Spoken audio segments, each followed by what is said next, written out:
Pongan atención porque entramos a la recta final. Solamente nos quedan 2 clases.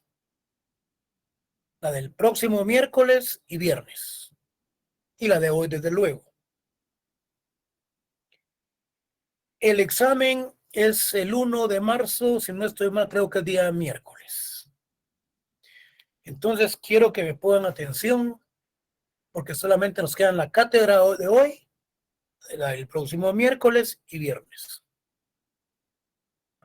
¿Quién me puede decir cuántos compañeros sabemos? 61. Bueno, es suficiente. Mire, pues, quiero que me pongan atención. Cuando hablamos de los derechos humanos, nos estamos refiriendo a los aspectos eminentemente fundamentales de la persona humana. Estos derechos fundamentales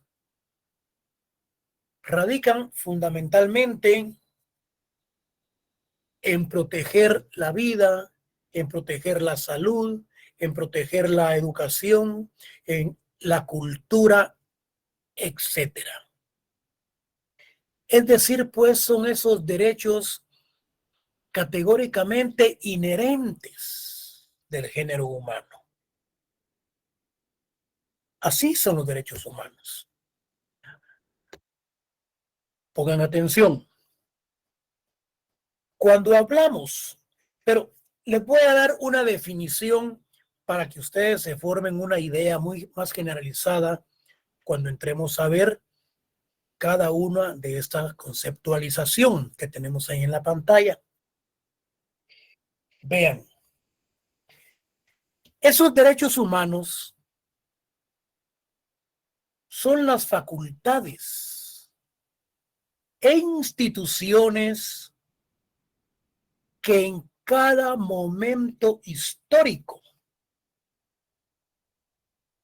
concretan las exigencias de la dignidad, la libertad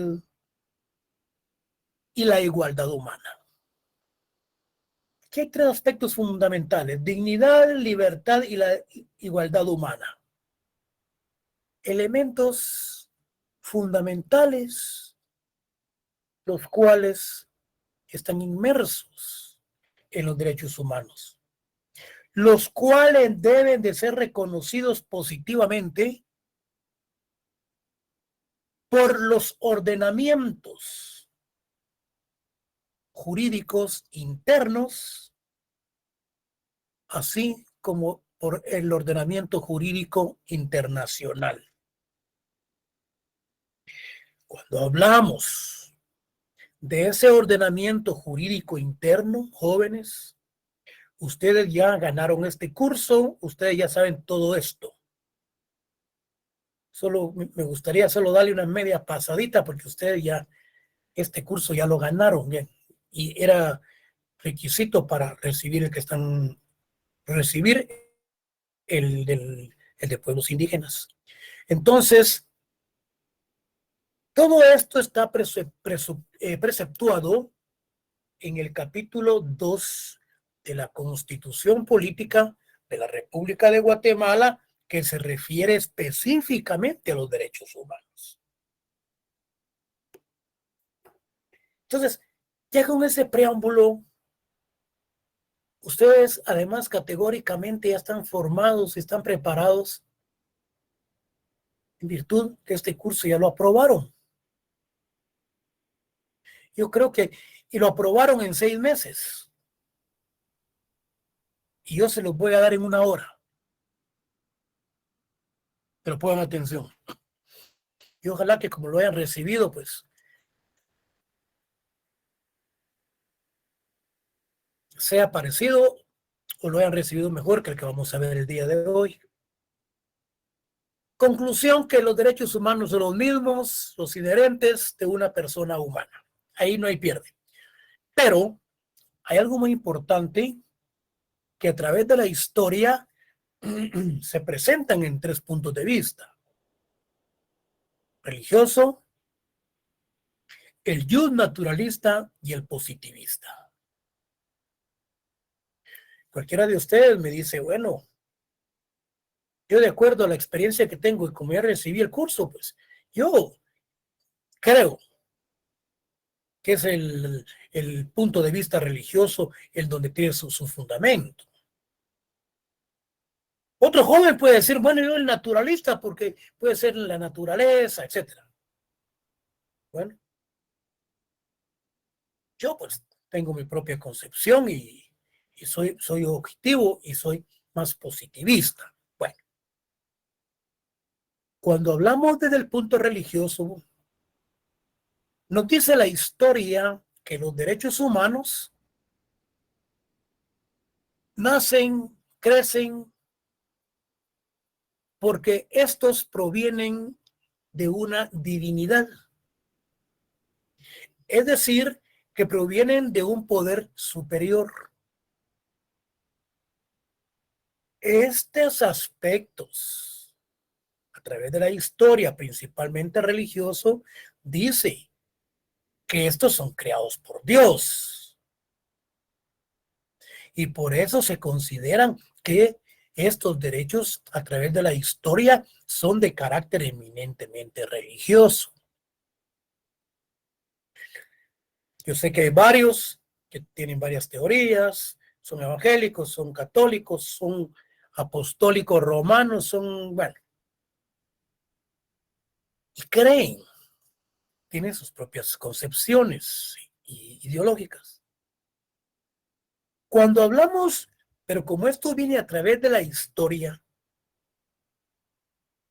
cuando hablamos del just naturalismo, el just naturalista, de ese punto de vista naturalista, nos dice que es la misma naturaleza, ¿sí?, que nos da esa concepción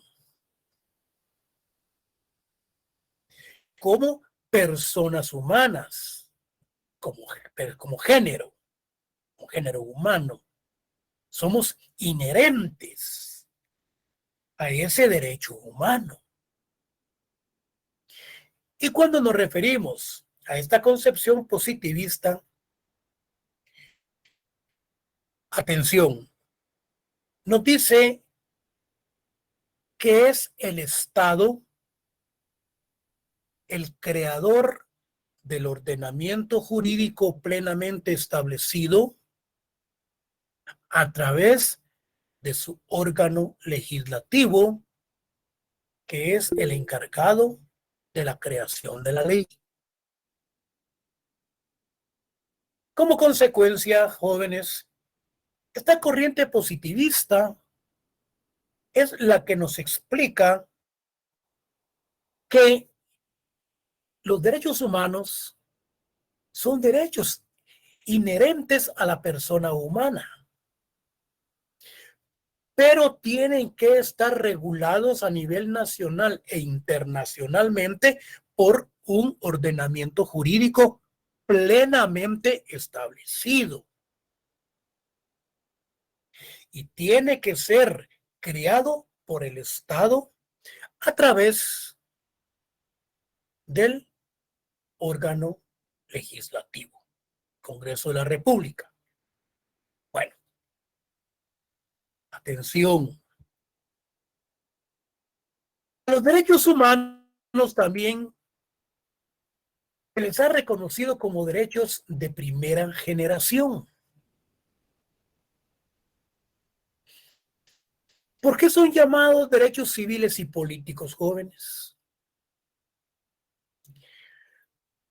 Porque dentro de estos derechos civiles y políticos enmarcados en la Constitución Política de la República de Guatemala, regulados del artículo, creo que es del 3 al 46, vamos a ver. Sí, estos derechos civiles y políticos están plasmados, están preceptúan estos artículos del 3 al 46, los llamados derechos civiles y políticos, en donde todo ciudadano tiene los derechos que tienen las demás personas. El derecho a participar, ese derecho de poder tener opción a la libre emisión del pensamiento, ese derecho de poder participar democráticamente en política. Esos derechos de primera generación, esos derechos llamados derechos civiles y políticos, jóvenes, son aquellos derechos, decía, regulados en el artículo 3 al 46 de la Constitución, y que en cierto sentido representa una actitud negativa hacia el Estado. Me explico. Porque le manda a abstenerse de intervenir, a respetar ciertas esferas de pretensión al individuo, como la vida, la libertad, la seguridad, la integridad física, la libertad de la expresión de pensamiento, religión, etc. Estos derechos de primera generación jóvenes son los mentados llamados derechos civiles y políticos. Y estos derechos regulados, les repito, en el artículo 3 al 46 constitucional, son los derechos que le impiden la participación del Estado a violar los aspectos de carácter humano a los ciudadanos. En otras palabras, es esa normativa que regula la protección de los derechos hacia nosotros y que le impide categóricamente la participación del Estado en que no se nos perjudique con respecto a los derechos humanos. Cuando hablamos de los derechos de la segunda generación, llamados derechos económicos, sociales y culturales, aquí hacemos referencia específicamente a todos los aspectos de carácter social. Esas participaciones de los ciudadanos, a las participaciones de carácter cultural, a las participaciones en sociedades o en aspectos de carácter económico. Estos derechos de segunda generación jóvenes tienden a proteger la salud, tienden a proteger la educación, el trabajo. Y surge en el siglo XIX, cuando se da ese protagonismo, pues, del proletariado y con respecto a la industrialización en los países occidentales. Ven qué interesante. Los derechos de segunda generación, llamados económicos, sociales y culturales, tiende a proteger la salud, la educación, el trabajo, la cultura, etc. Surge en el siglo XVI como consecuencia del protagonismo del proletariado a razón de la industrialización creciente de las sociedades occidentales. Vamos bien. ¿Y por qué se le llama entonces a los derechos humanos derechos de tercera generación? ¿Por qué se le llama? Se le llama también derechos de solidaridad. Pero ¿por qué se le llama de solidaridad a eso de tercera generación? Porque debe de existir consenso en la sociedad con respecto a la protección de esos derechos. Protección a que se cumplan. Que no exista guerras. Que exista pacificación y que además se proteja lo que es los aspectos ecológicos, los aspectos ambientales. ¿Qué nos dice entonces de tercera generación?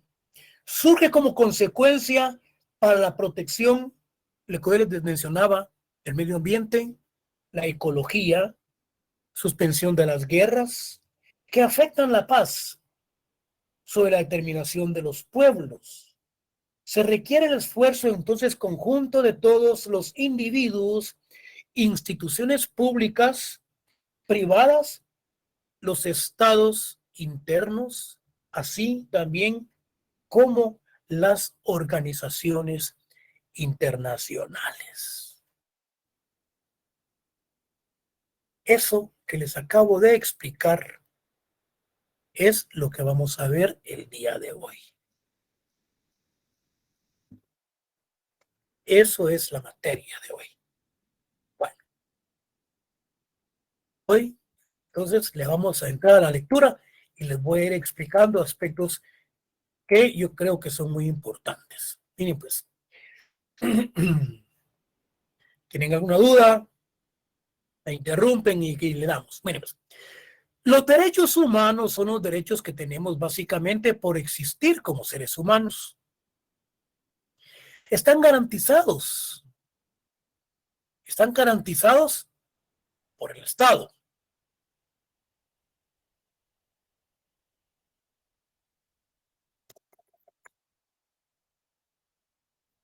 Estado. Estos derechos universales son inherentes a todos nosotros, con independencia de la nacionalidad, género, origen étnico o nacional, color, religión, idioma o cualquier otra condición. Son aquellos instrumentos fundamentados en la dignidad humana que permiten a las personas alcanzar su plena autorrealización. Se incluye el derecho a la vida y a la libertad, a no estar sometidos ni a esclavitud ni a torturas. Esto es lo que nos está regulando, lo que son los derechos de tercera generación. El Estado no puede participar en las violaciones de los mismos. Son normas que reconocen y protegen la dignidad de todos los seres humanos. Son derechos y libertades fundamentales que tenemos todas las personas por el hecho de ser humanos y desde luego existir. Los derechos humanos, entonces, jóvenes, son el conjunto de derechos y de libertades fundamentales para el disfrute de la vida humana en condiciones de plena dignidad. Y se definen como intrínsecos a toda persona por el mero hecho de pertenecer al género humano. Bueno, es necesario entonces conocer, en síntesis, el origen de los derechos humanos. En virtud que los derechos de los pueblos indígenas se enmarcan también dentro de los mismos. Los derechos humanos han llevado un proceso evolutivo a través de la historia, que se presentan en 3 puntos de vista. Eso ya se los expliqué. Aquí la temática está más amplia. Dice, religioso. De conformidad con este punto, se considera que la persona humana es creada por un Dios todopoderoso, que el ser humano es creado a semejanza de dicho Dios, por lo que éste le ha proveído de derechos fundamentales de la divinidad, por lo cual deben de ser respetados por todos, ya que fueron otorgados por un ser supremo con poder superior a cualquier poder terrenal. Regularmente, cuando nosotros podemos hacer estudios, por ejemplo, sobre el derecho agrario, sobre otras materias, el derecho civil, cuando miramos el Código de Napoleón, cuando miramos el Código el Código de Hammurabi, cuando miramos la ley de las 12 tablas, jóvenes, nos vamos a dar cuenta de que tiene su origen en muchos aspectos de carácter religioso. Por lo mismo también los derechos humanos. Supuestamente en esa época, o las personas que han estudiado y son doctos en la materia y tienen sus documentos, pues hablan sobre aspectos religiosos, principalmente los que son evangélicos, los protestantes y que tienen una gran fe. Entonces, utilizan la conceptualización para poder hacer una argumentación sobre los derechos humanos. Sigamos. La segunda es la justnaturalista, lo que yo les mencionaba, corriente que sostiene que la persona humana posee derechos fundamentales que le pertenecen en forma natural. Derechos que la misma naturaleza, naturalista jóvenes, le otorga, que le pertenece por siempre por el hecho de ser una persona, que son derechos con los que se nacen, que son inherentes, que nadie los otorga, sino que la misma naturaleza los da a toda criatura humana. Entonces, hay cierta justificación que con respecto a la naturaleza, pero todo ello deviene de ciertos criterios, de ciertas ideologías y de ciertos aspectos filosóficos. Yo, por lo menos, en pleno siglo les diría, bueno, yo me voy por la corriente positivista. ¿Por qué? Miren, es como cuando hablábamos de la definición de derecho agrario. Esta definición del derecho agrario varía de acuerdo a sus aspectos fácticos, o sea, al modo, tiempo y lugar. Una definición de derecho agrario de hace 30 años es diferente a la de hoy. Una definición de derecho agrario es diferente hoy a otros países.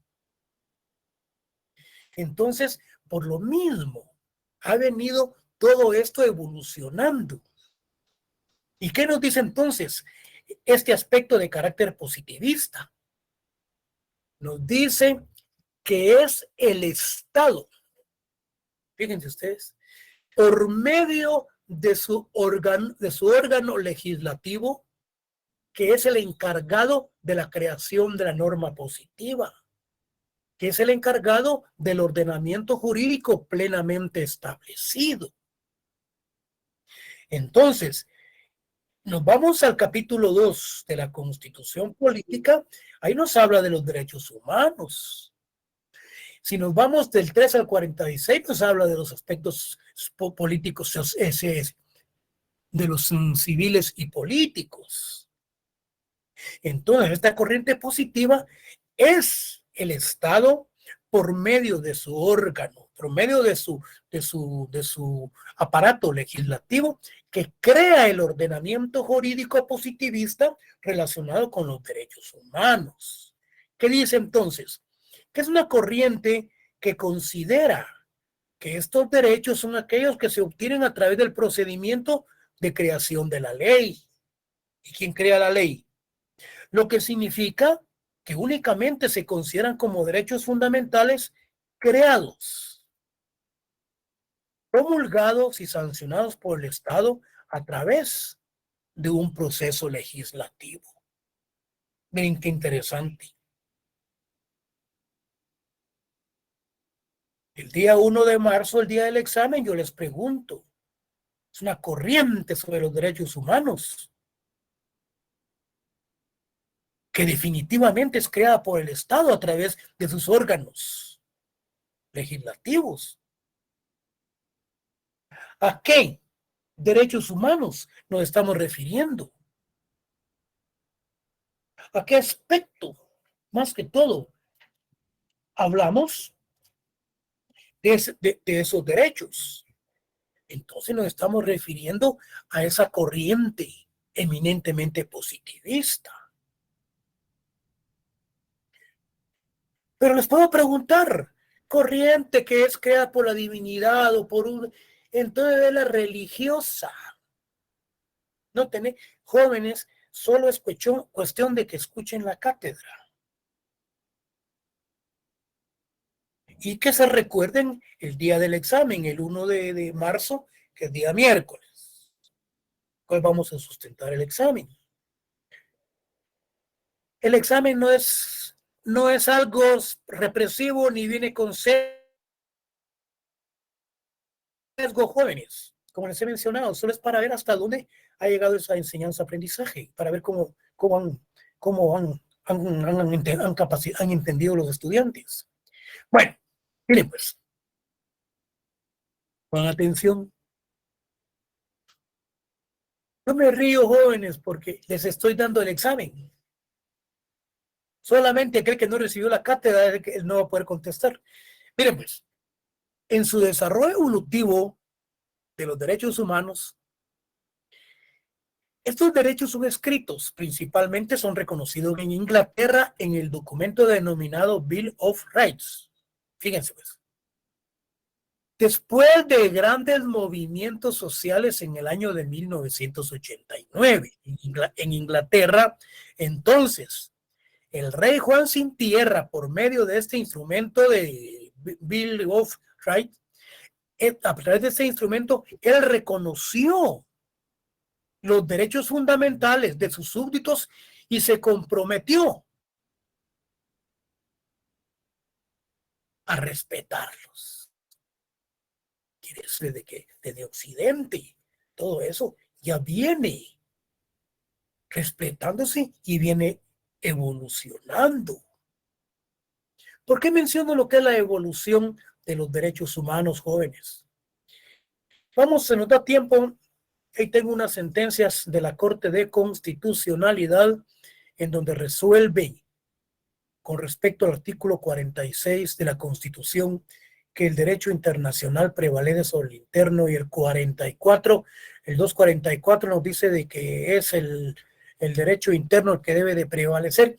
Miren, es un juego de palabras, un gallo gallina de la Corte de Constitucionalidad, porque todas las resoluciones de la Corte son políticas.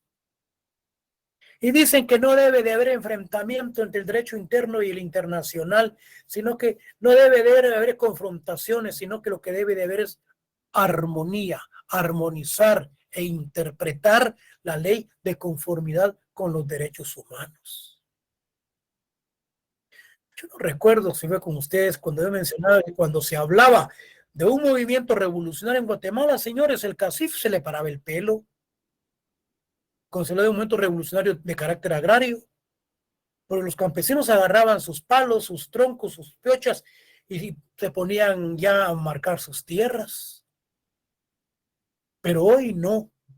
Hoy, en pleno siglo, es a través del diálogo y la ley y de la conversación del sector social, civil y de los grupos afectados quienes deben de participar en la resolución de los conflictos.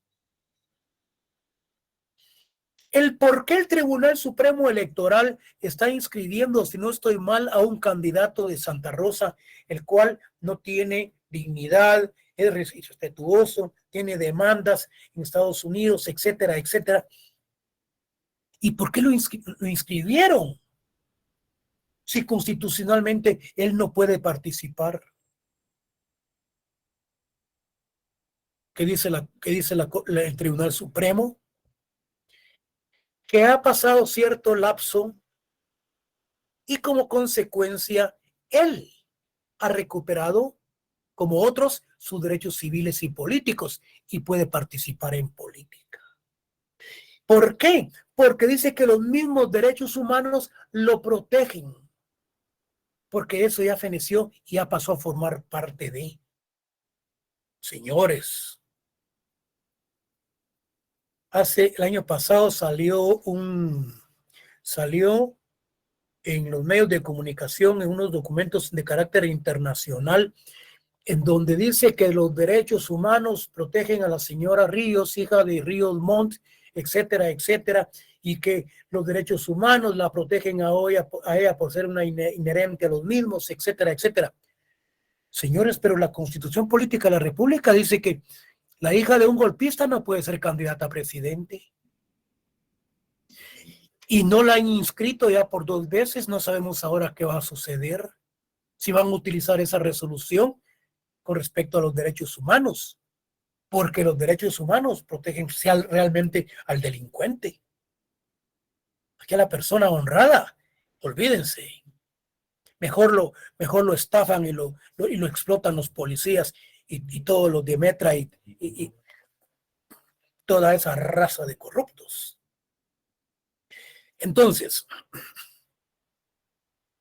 Juan Sin Tierra los respetó en Inglaterra de conformidad con ese documento. Ahora bien, ¿qué dice Thomas?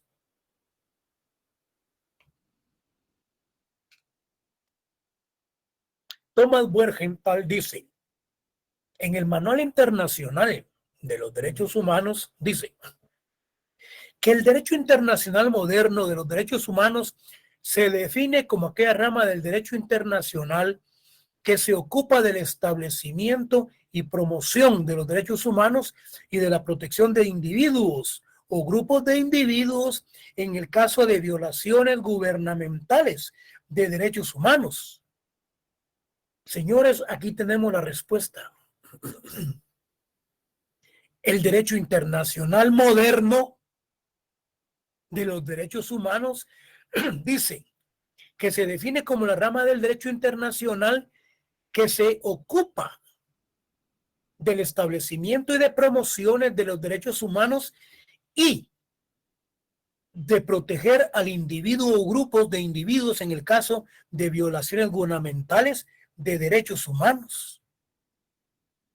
Y por lo tanto dice que esta rama se le llama protección internacional de los derechos humanos o derecho internacional de los derechos humanos. ¿Qué situación está más difícil?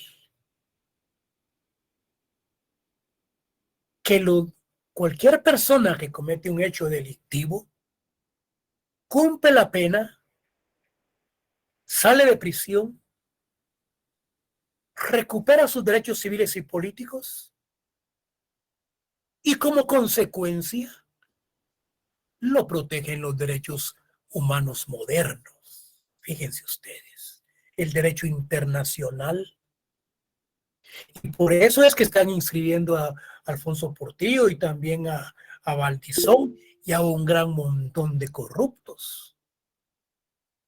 Porque se están basando y fundamentándose en los nuevos derechos humanos a nivel internacional. Pues no, que no aplican el derecho interno de la Constitución, que ellos no pueden participar porque no son honrados, no son dignos. Ellas no son personas que constitucionalmente se les pueda proteger, se les pueda dar derechos a que participen. Pero como mencionamos anteriormente, que en materia de derechos humanos prevalecen sobre el derecho interno, los están inscribiendo, que es la resolución que está dando el Tribunal Supremo Electoral. Miren, echa la ley, echa la trampa, jóvenes. Así es que en Guatemala, el goce de los derechos humanos de los pueblos indígenas ha cobrado vigencia a partir de la firma de los acuerdos de paz, suscritos el 29 de diciembre del 96 por el gobierno y la URNG. Quiere decir que a partir de la firma de los acuerdos de paz, tuvo más vigencia, se cobró más y tuvo más auge esos derechos humanos con respecto a los grupos étnicos. Los derechos humanos también han tenido un desarrollo reflejado a través de generaciones. Así, en primer lugar, se conocen como primera generación. Bueno, estos son los mentados llamados derechos civiles y políticos, los cuales yo ya les expliqué. Fíjense, pues, estos derechos de primera generación son aquellos derechos que yo les diría que hasta la misma Constitución la están limitando para que no se pueda fundamentar en la inscripción de estos candidatos. Estos mismos derechos de primera generación, civiles y políticos jóvenes, no permiten que el Estado intervenga en determinadas acciones inherentes a los derechos humanos. ¿Qué dice?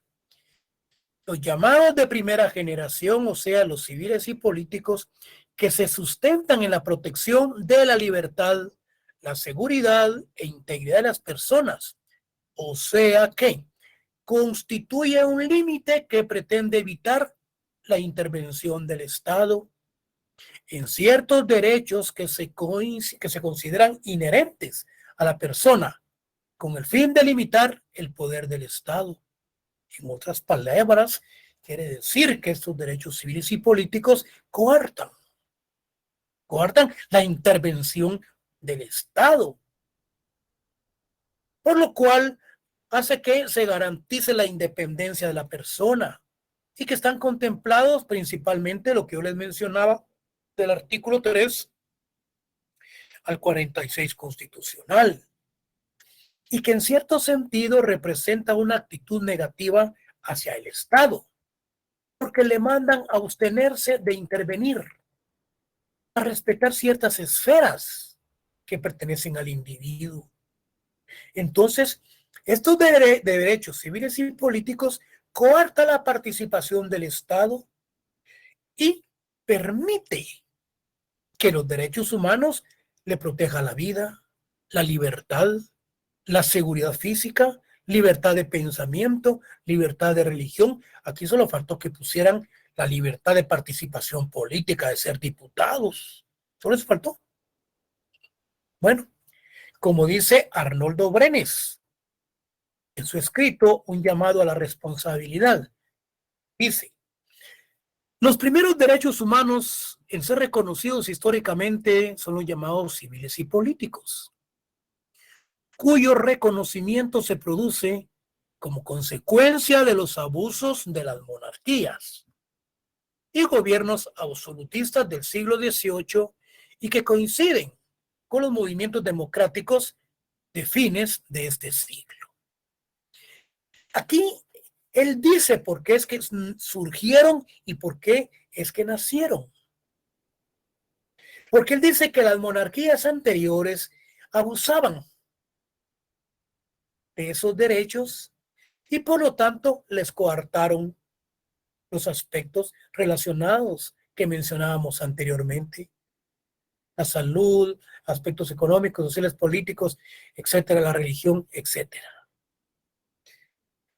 Los de segunda generación, o sea, llamados derechos económicos, sociales y culturales. Se refiere específicamente, jóvenes, como yo les mencionaba anteriormente, es de garantizar ese sobrevivir,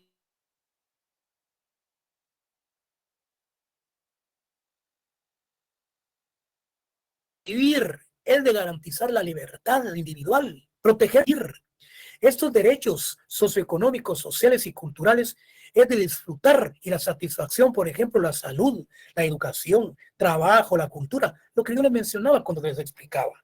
¿Qué dice Arnoldo Brenes Castro? Dice, con estos derechos económicos y sociales, culturales, dice, estos derechos se llaman de segunda generación, porque aparecieron en la esfera internacional después, desde luego, de los derechos civiles y políticos. Históricamente se considera que surgen en el siglo XIX como consecuencia, dice, del protagonismo del proletariado a raíz de la industrialización creciente de las sociedades occidentales. Es decir, jóvenes, que estos derechos de segunda generación, estos sí, llamados derechos económicos, sociales y culturales, surgen a la vida política por ese protagonismo de los grupos de trabajadores y por la industrialización de las sociedades occidentales. Estos, a diferencia de los de primera generación, tienen un aspecto positivo por parte del Estado, porque lo mandan a promover los medios para que las personas puedan disfrutar de estos derechos. Por ejemplo, manda al Estado a intervenir proveyendo, entre otros, la salud, la educación, trabajo a los ciudadanos. Entonces, aquí hay algo muy interesante con respecto a estos derechos de segunda generación, en donde realmente, pues, se le da participación al Estado. El Estado debe de proveer porque constitucionalmente se ve obligado a la salud, a la educación y al trabajo. Y por último, como yo les mencionaba, el de tercera generación, proteger el medio ambiente, los aspectos ecológicos, que no hayan guerras, velar por la paz. Estos son los derechos de tercera generación. Y dice, estos derechos son llamados de solidaridad. Yo les puedo preguntar en el examen, ¿qué otro nombre recibe los derechos de tercera generación? Entonces ustedes sencillamente me ponen derechos de solidaridad o solidaridad como quieran.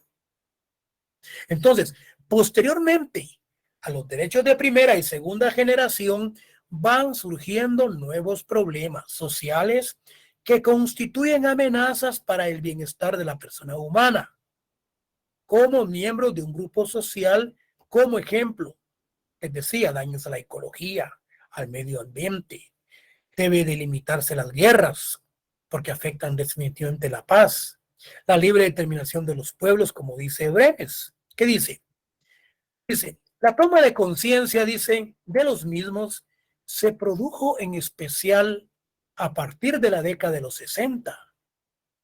Estos de tercera generación se inspiran en una concepción de la vida humana, en comunidad, desde luego, en un mundo absolutamente independiente y complejo, y solo pueden realizarse en base a la cooperación a nivel interno e internacional, y en consecuencia exigen el esfuerzo conjunto de todos los individuos, instituciones públicas, privadas, estados y organizaciones internacionales.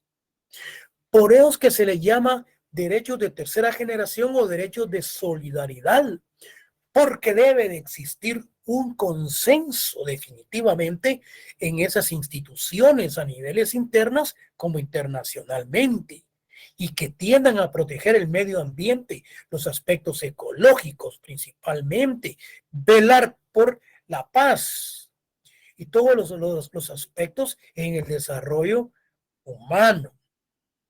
Ahora bien, los pueblos indígenas jóvenes, miren, anteriormente ellos no tenían acceso en lo absoluto.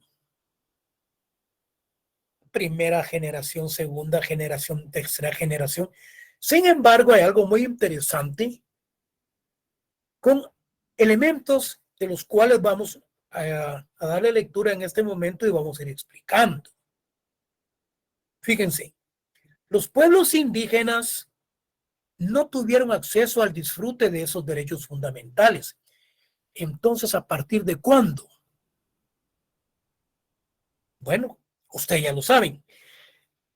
Estos derechos de primera y segunda generación, es más, se les negó el derecho al desarrollo, se les sometió al olvido, se les negó los servicios esenciales, su nivel de vida ha sido calamitoso, como se expresa en la versión preliminar del Manual de los Derechos de los Pueblos Indígenas del Procurador de los Derechos Humanos, donde dice que la sociedad guatemalteca vive, dice, fíjense ustedes, actualmente en un contexto complejo. Esto fue en el 2004, en el cual se identifica la discriminación en diferentes modalidades como uno de los principales factores que dificultan la plena vigencia de los derechos fundamentales de los pueblos indígenas. Este factor ha provocado en las personas indígenas un sentimiento de desvalorización, tanto como personas individuales, así como en su vida colectiva. De esa cuenta, sus expectativas como ciudadano las ven lejanas o las vieron lejanas, que es lo correcto. Pero yo tomé textualmente el documento, porque esto se desvirtúa ya con la firma de los acuerdos de paz que a las comunidades indígenas se les abrió el espacio de su participación desde el punto de vista civil, social, político, etcétera, etcétera. Bueno, los derechos humanos jóvenes, con atención, son las facultades, yo les mencionaba al principio, son las instituciones que en cada momento histórico concretan las exigencias de la dignidad, la libertad y la igualdad humana, los cuales deben de ser reconocidos positivamente por los ordenamientos jurídicos a nivel nacional e internacional, preceptuados en nuestra Constitución Política en el capítulo 2 de los derechos humanos. Si ustedes se dan cuenta, dice que esos derechos deben de ser reconocidos positivamente. Entonces, aquí ya se me está perdiendo. Deben de ser conocidos positivamente por los ordenamientos jurídicos. Lo quería subrayar, pero ahí estamos. Los subrayados se me va a armar un chibolas ahí. Entonces, está en el capítulo 2 de los derechos humanos de la Constitución Política de la República.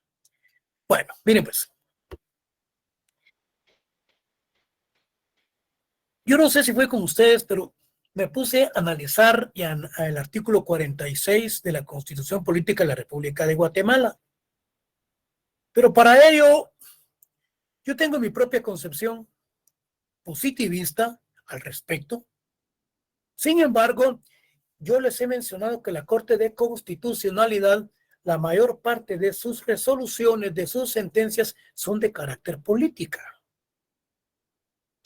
El Congreso, bueno, ustedes saben, como ellos no saben, le mandaron a consultar a la Corte de Constitucionalidad que cómo interpreta el artículo 46 y el artículo 44, el 244 de la Constitución Política de la República de Guatemala.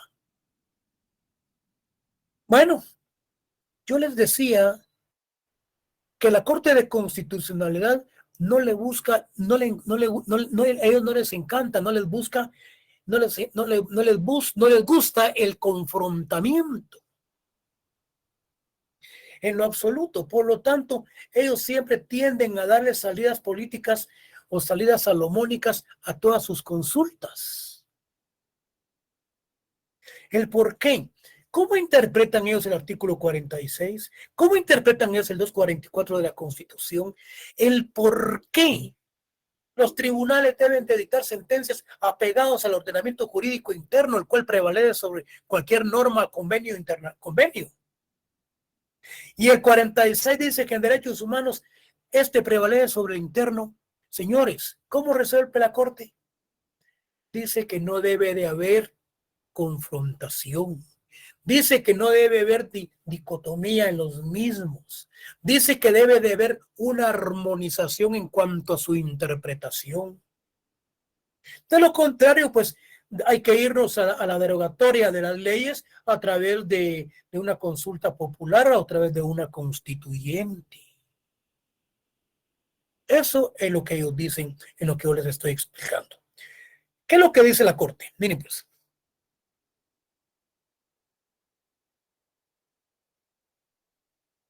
Miren pues. El artículo 46 constitucional dice Preeminencia del derecho internacional. Se establece el principio general de que en materia de derechos humanos, los tratados y convenciones aceptados y ratificados por Guatemala tienen preeminencia sobre el derecho interno, dice. En materia de derechos humanos, estos derechos tienen preeminencia sobre el derecho interno, sobre el derecho ordinario, el derecho constitucional también. Entonces, esta Corte le dice al Congreso, ya cuando dicta sentencia, estima conveniente, dice, definir su posición al respecto. Una posición que yo no sé, como que es gallo gallina, ecléctica, que sí, que no, y que, bueno, para ello parte del principio fundamental de que la Constitución debe de interpretarse, dice, como un conjunto armónico. Fíjense ustedes, en el significado de que cada parte debe determinarse en forma acorde, que ninguna disposición debe ser considerada aisladamente y que debe preferirse la conducción, dice, que armonice y no la que coloque en pugna, dice, a las distintas cláusulas del texto. Ellos dicen en esa sentencia que se debe de armonizar, dice, que debe de haber una interpretación armónica con respecto al derecho interno y al derecho internacional.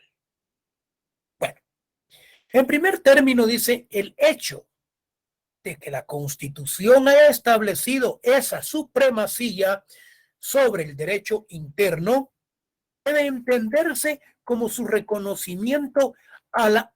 Miren pues, miren esto qué interesante. Hasta lo voy a subrayar.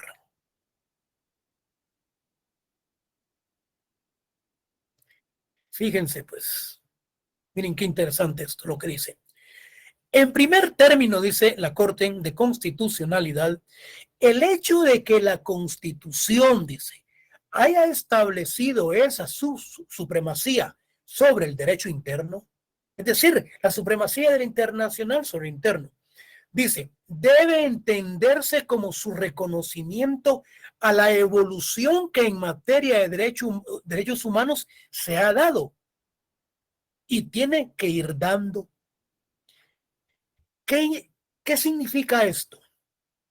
Significa que a través de la evolución que trae en materia de derechos humanos, entonces se le está dando entonces el gran privilegio a los delincuentes, a los extorsionistas, a los que han purgado penas en Estados Unidos, a los narcotraficantes, a los que lavan dinero. Los derechos humanos, dice que de acuerdo a esa evolución, les permite, dice, su participación porque los derechos humanos los protege. Eso es lo que nos están diciendo acá. Y lo mismo, tiene el mismo discurso. Yo escuché a la presidenta del Tribunal Electoral, del Tribunal Supremo Electoral, y lo dijo con los mismos, no con los mismos términos, pero se refirió a los derechos humanos y a la evolución de los mismos que les permite su participación. Y habló hasta de ciertos términos latinazos en latín que en efecto la evolución de los derechos humanos. Entonces yo creo que los mismos les van a dar participación a doña señora esta de la hija de Ríos Montt. Y ojalá pues que ya que si entonces si se van a aplicar los derechos humanos, entonces que se le apliquen a todos. También a los de los movimientos de los pueblos, el movimiento ¿qué? Movimiento de los pueblos indígenas, ¿cómo es? Movimiento de Liberación de los Pueblos, donde está Jordan Rodas y la otra señora. Bueno, entonces, el derecho interno entonces debe entenderse como su reconocimiento a la evolución que en materia de derechos humanos se ha dado y tiene que ir dando. Pero su jerarquización es la de ingresar al ordenamiento jurídico con carácter de norma constitucional, que concuerde con su conjunto, pero nunca con potestad reformadora y menos derogatoria de sus preceptos. por la eventualidad de entrar en contradicción con normas propias de la Constitución. Y este ingreso se daría no por la vía del artículo 46, sino en consonancia con el artículo 2 de la Convención, por la del primer párrafo del artículo 44 constitucional, cuando se habla de que toda resolución y que el ordenamiento jurídico plenamente establecido en Guatemala, los jueces tienen que resolver sobre la norma constitucional y que está sobre los convenios y cualquier tipo de tratados. Aquí hay algo muy importante. Esta potestad reformadora, jóvenes, tiene que realizarse a través de una consulta popular o a través de una constituyente. Bueno, ¿qué es lo que nos dice entonces?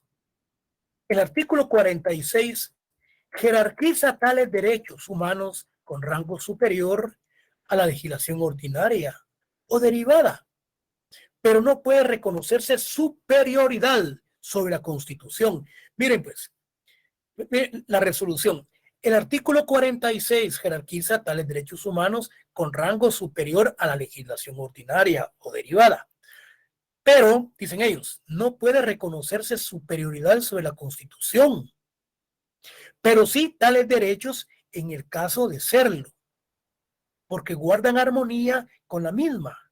Entonces, su ingreso al sistema normativo no tiene problema, pero si entraran en contradicción con la Carta Magna, su efecto sería modificador o derogatorio, lo cual provocaría conflicto con las cláusulas de la misma que garanticen su rigidez y superioridad y con la disposición que únicamente el poder constituyente o el referendo popular, según sea el caso, tiene dificultad reformadora de la Constitución. Referendo popular. El artículo 40 párrafo tercero, y aquí tenemos una de normativas de las cuales cuando ustedes se metan ahí métanse ahí a Corte de Constitucionalidad y pidan ahí sentencias relacionadas con el artículo 46 constitucional, les va a tirar lo que son estas sentencias. Sencillo, solo se meten a internet, buscar Corte de Constitucionalidad, sentencias sobre el artículo 46 constitucional, punto, le dan clic y ahí les va a salir esta sentencia. Bueno, por otro lado, jóvenes, ¿para qué se las voy a mandar si solo les dan ustedes el teclazo ahí y la tienen inmediatamente?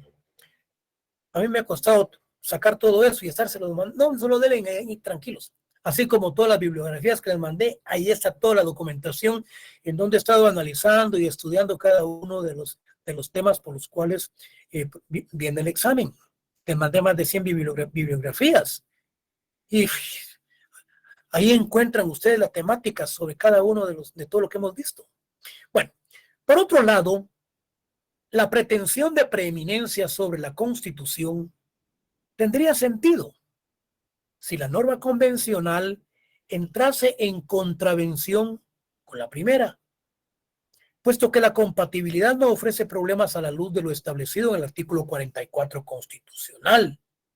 Pero resulta que el poder público guatemalteco está limitado a ofrecer sus funciones dentro del marco de la Constitución, por lo que no podría concurrir el perfeccionamiento de un convenio o tratado internacional que contravenga.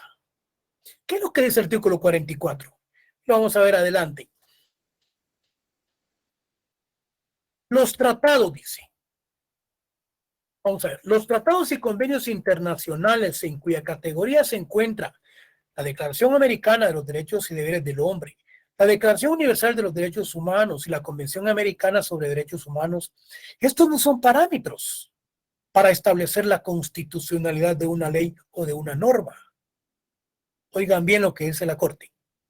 Pues si bien es cierto que el artículo 46 de la Constitución le otorga preeminencia a esos cuerpos normativos sobre el derecho interno, lo único que hace es establecer que en la eventualidad de que una norma ordinaria de ese orden entre en conflicto con una o varias normas contenidas en un tratado o convención internacional, prevalecerán estas últimas.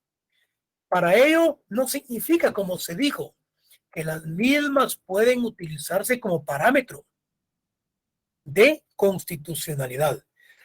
Por consiguiente, en lo referente a este punto, debe declararse que no se da la violación a ninguna norma de la Constitución Política de la República de Guatemala.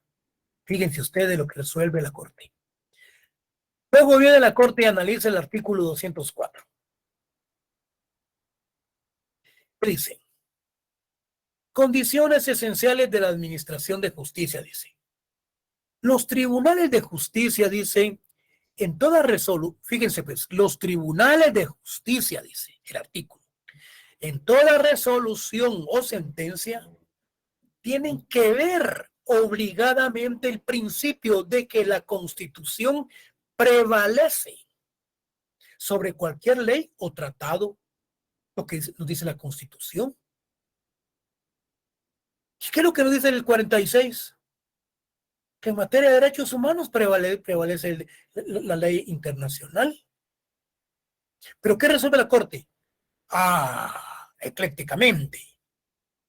Que sí y que no hay confrontación, que debe de armonía, etcétera, etcétera.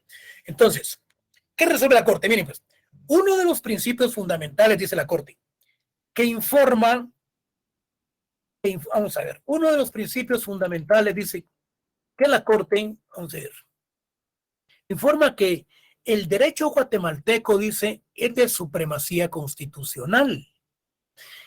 Implica que en la cúspide del ordenamiento jurídico tenemos la Constitución como ley suprema, y esta es vinculante para gobernantes y para gobernados, a efecto de lograr la consolidación del Estado constitucional de derecho. O sea, esa pacificación, pues, esa participación democrática, etcétera, etcétera.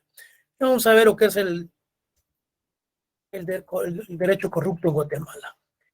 Entonces, esa superlegalidad se reconoce con absoluta precisión en los 3 artículos de la ley fundamental. El 44 que nos dice que dispone que serán nulas ipso iure, de pleno derecho, ¿verdad?, las leyes o disposiciones gubernativas o de cualquier otro orden que disminuyan, restringan o tergiversen los derechos que la Constitución garantiza. El 175 que afirma que ninguna ley podrá contrariar sus disposiciones y las que violen o tergiversen sus mandatos serán nulas ipso iure, o sea, de pleno derecho. Y el 204 que establece que los tribunales de justicia en toda resolución o sentencia observarán obligadamente, dice, el principio de que la Constitución prevalece sobre cualquier ley o tratado. Esta es la Gaceta de la Corte de Constitucionalidad del 11 de diciembre del 96. El próximo día de clases vamos a ver lo que es la crisis del Estado de Derecho y vamos a ver si adelantamos lo que es la interculturalidad. Jóvenes alumnos, hemos finalizado con la cátedra. Yo creo que ojalá que con este resumen de los derechos humanos ustedes hayan recordado lo que recibieron. Buenas tardes, licenciado. Perdone que lo interrumpa. Bueno, con su catedrático de derechos. Sí, aló. ¿Qué pasó, compañero? Perdón, sí, fíjese que solo tenía una pequeña duda. En el documento donde dice que es denominado el Bill of Rights, sí, tiene una fecha. Y en la fecha está 1989, pero creo que tal vez es 1689, si no estoy mal, licenciado, perdone. O 1700, creo que es. Sí, eso fue con la cuestión de el rey Juan Sin Tierra. Correcto, correcto. Yo creo que es el año 1689, pero en el documento le aparece 1989, perdone. Me imagino que se me fue el teclazo. Estuvo bueno que me había dicho. 1700, ahí lo voy a ver. Ahí, en el documento, ¿qué fecha tiene? 1989. Ah, no. Esa fecha tiene. Correcto. No, hombre, es 1700, creo. O 1600. Sí, ahí lo voy a corregir. Yo creería que es 1600, licenciado, disculpe. Sí, porque eso es de la época de la revolución. Eso fue desde la época de la Revolución Francesa. Sí, es que no puede ser. Vamos a ver. Licenciado, Juan Sin Tierra fue del siglo XI, si no estoy mal, 1189. ¿Mil? 1189. Es pregunta de examen, hombre. Pues aquí lo tengo buscado, ¿verdad, Lick? Me puse a buscarlo, 1689. Usted ya no sigan, hombre. Esa es pregunta de examen. Bueno, para los que están recibiendo la clase, pues si le llega esa variante, pues ya saben quién fue. Gracias, compañero. Sí, ahí se lo agradezco mucho. Ahí lo corregimos. ¿Alguna otra duda, jóvenes? Nos miramos el próximo día de clase. Solo nos queda la del miércoles y viernes. Y nos examinamos el 1 de marzo. Otra pregunta. Si no, nos miramos el miércoles, jóvenes. Feliz noche. Feliz noche, Feliz noche, licenciado. Buenas noches.